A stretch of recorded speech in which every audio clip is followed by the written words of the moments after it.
J'ai apprécié vos réactions, chers internautes, chers Daé des temps modernes, chers Daé d'aujourd'hui, chers Daé de demain. Oui, certains ont dit, vous savez, les gens se font prophètes, les gens deviennent plus religieux quand ils ont raté leur vie sociale, parce qu'ils veulent utiliser ce subterfuge pour justifier leur échec. Je n'ai échoué en rien, au contraire, j'ai tout gagné. Mais comme je ne veux pas avoir l'air de me défiler, je n'aime pas cela, mais me présenter. Je suis Adian Kwasi Léon à l'état civil.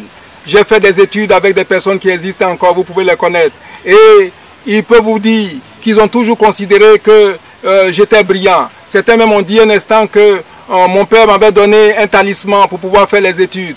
Mais à la réalité, c'était la mission qui était en jeu, je ne me connaissais pas. Oui, j'ai fait des études supérieures. J'ai obtenu un CAPES en lettres modernes. J'ai obtenu un C2 à l'époque qui tenait lieu de maîtrise en communication.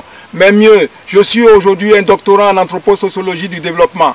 Par rapport au fait que je veux soutenir ma thèse sur le développement solidaire et responsable. Ceci étant dit, les titres m'importent peu. Mais je voudrais vous dire que si je voulais suivre le mouvement, avoir la voix, le pouvoir et le savoir, je n'avais simplement qu'à être un filou, je n'avais simplement qu'à être un hypocrite, je n'avais simplement qu'à planter le couteau dans le dos des autres. Je prends 3 exemples simples.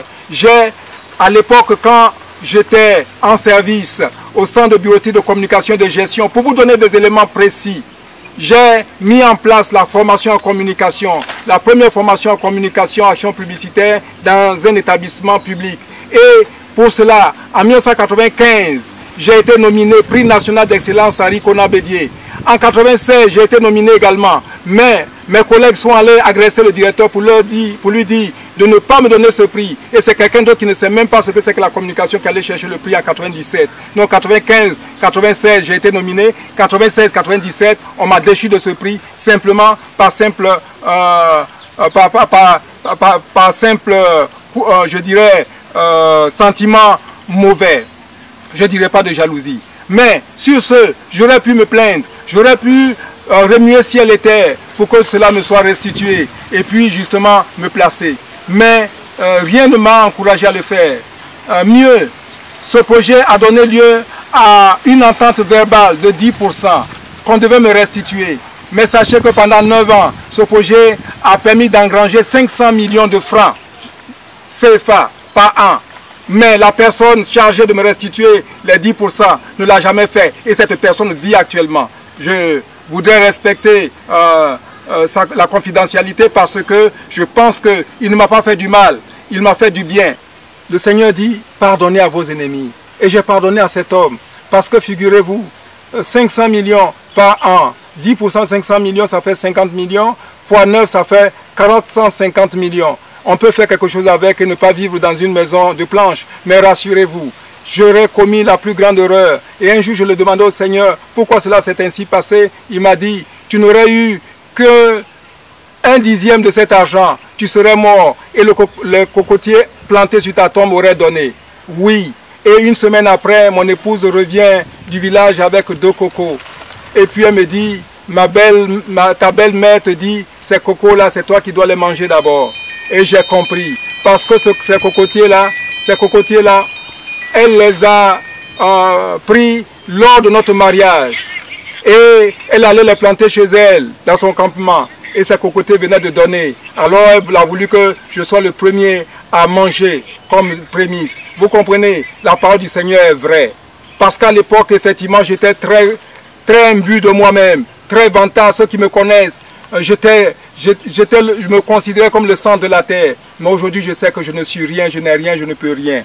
Et je tiens à vous dire qu'à l'heure actuelle, je suis encore fonctionnaire de mon État. J'irai à la retraite en 2024.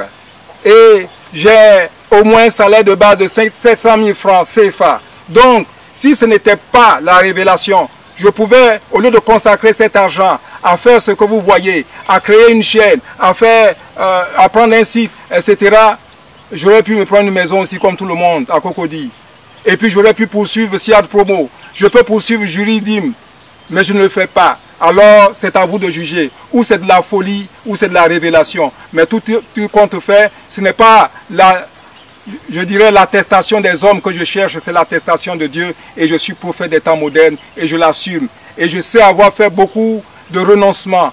Quand même, à une mission, un président de la République a demandé à ce que je sois son conseiller à la communication, son conseiller pour la jeunesse, un pays d'Afrique, et que celui qui m'a envoyé là-bas s'est interposé en me disant non, il faut revenir au pays pour qu'on puisse discuter, et ensuite il m'a coupé les ponts pour ne plus que je retourne. J'aurais pu lui en vouloir à vie. Non, cet homme-là a travaillé pour moi et c'est mon frère aimé, parce que sans lui, je serais mort dans ce pays, parce que je n'avais pas encore eu la révélation. Je n'étais pas encore né de nouveau. Cher Daé des temps modernes, cher Daé d'aujourd'hui, cher Daé de demain, le tout n'est pas de vivre, mais d'exister. Que Dieu vous bénisse. Que Dieu vous bénisse.